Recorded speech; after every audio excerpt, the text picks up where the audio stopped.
Será que quanto mais pobre, mais filhos se tem? É sobre isso que falaremos hoje aqui no canal Geografia Irada para você. Olá, seja muito bem-vindo, muito bem-vinda ao canal Geografia Irada. Eu sou o professor Marcelo, o seu professor de Geografia.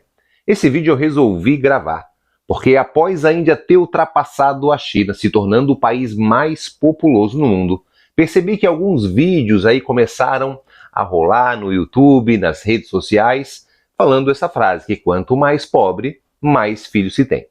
Então, eu resolvi gravar esse vídeo e explicar para vocês para entender de fato como funciona as teorias do crescimento populacional, que são 4 teorias. Primeiro, a gente tem que entender que a população mundial, vou deixar aqui um gráfico para você, ela, depois de Cristo, ela vinha meio que em equilíbrio, né? Nascia-se muito, né? Muitas pessoas, mas morria-se muito cedo. Então isso dava um certo equilíbrio, que vai ter ali, perceba no gráfico, um declínio aproximadamente ali no ano 1300, que é o período da peste negra. Depois, né, todo esse controle sanitário, nós vamos ter ali uma retomada do crescimento, mas vai ser a partir da Revolução Industrial que nós temos o primeiro grande boom demográfico. E é nesse momento, então, que as teorias do crescimento populacional elas começam a aparecer, primeiramente com Thomas Malthus. Esse estudioso ele foi tão importante que o seu sobrenome, Malthus, ele meio que significa, né, controle de natalidade. Isso é uma boa dica para você que está estudando aqui no nosso canal para o Enem, para os vestibulares, que quando você identificar a palavra malthusiana, ela está falando sobre isso, sobre o controle de natalidade.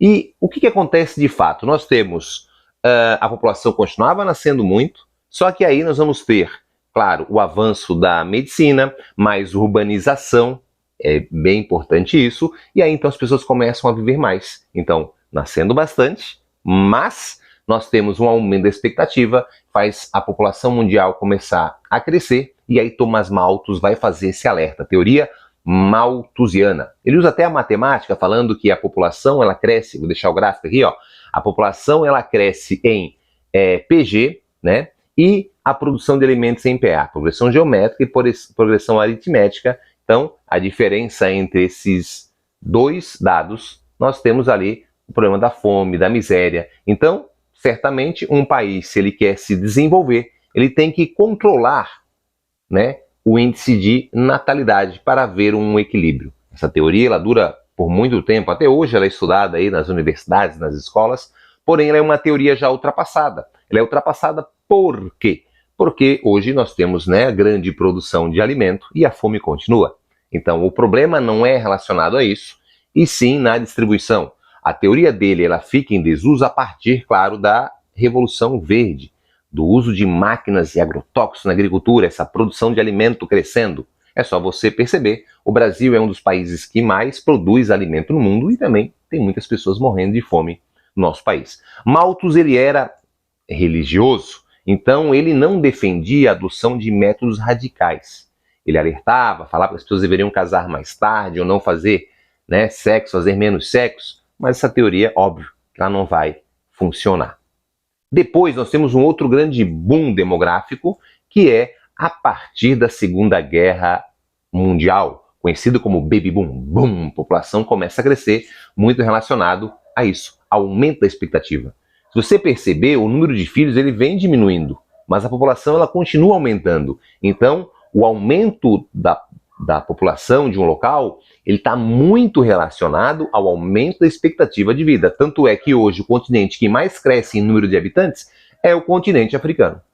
Para a gente perceber. Então, lá tem uma média de filhos em muitos países de 4 e 5, mas as pessoas estão vivendo cada vez mais, faz com que os países africanos tenham esse, né, esse grande incremento, esse grande aumento do número de habitantes de uma forma geral. E aí, então, a teoria neo-malthusiana.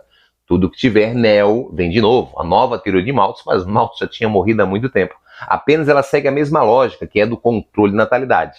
Lembra que te falei? Malthusiana, controle de natalidade. Aí já criada pelos países ricos, né, alarmando aí esse boom demográfico e a pobreza mundial. E aí ele começa também a alertar para conquistar o desenvolvimento econômico.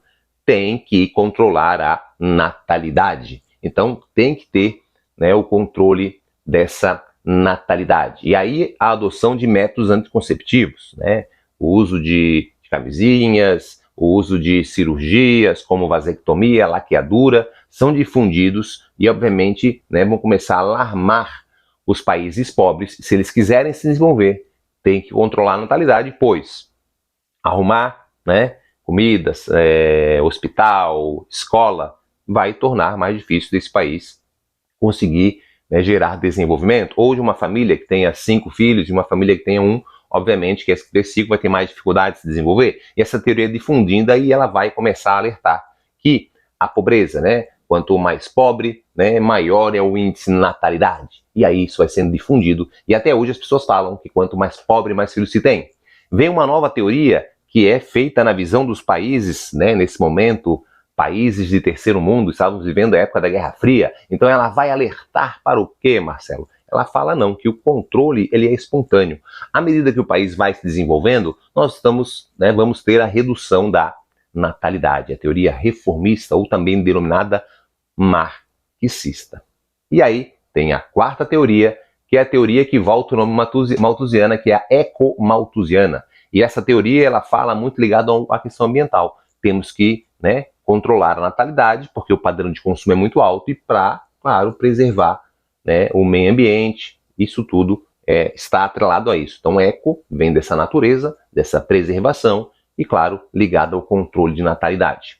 E para fechar, então, e desvendar para você. Tá, Marcelo, então, não é? Quanto mais pobre, mais filhos você tem? Isso nós temos estudos que comprovam que não é a pobreza, não é você pobre e você ser rico que você vai ter muitos filhos. O primeiro fator está relacionado diretamente à educação.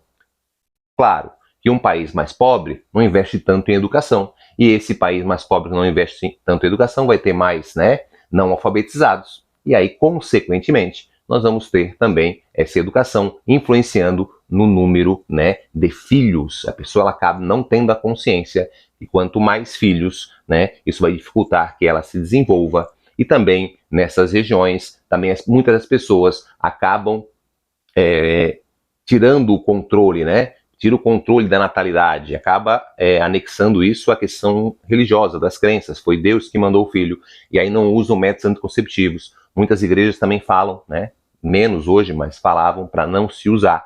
E aí, obviamente, isso vai gerando um aumento demográfico. Então, a gente tem que perceber e difundir a verdade da ciência, que não é a pobreza em si, mas é sim o nível de educação. Claro que está atrelado à pobreza, mas não é ser pobre ou ser rico que a gente vai ter mais ou menos filhos. Eu espero que você tenha gostado. Se você gostou de fato, peço que você comente aqui, se inscreva no canal e venha para o Geografia Irada toda sexta-feira um vídeo feito com carinho para você.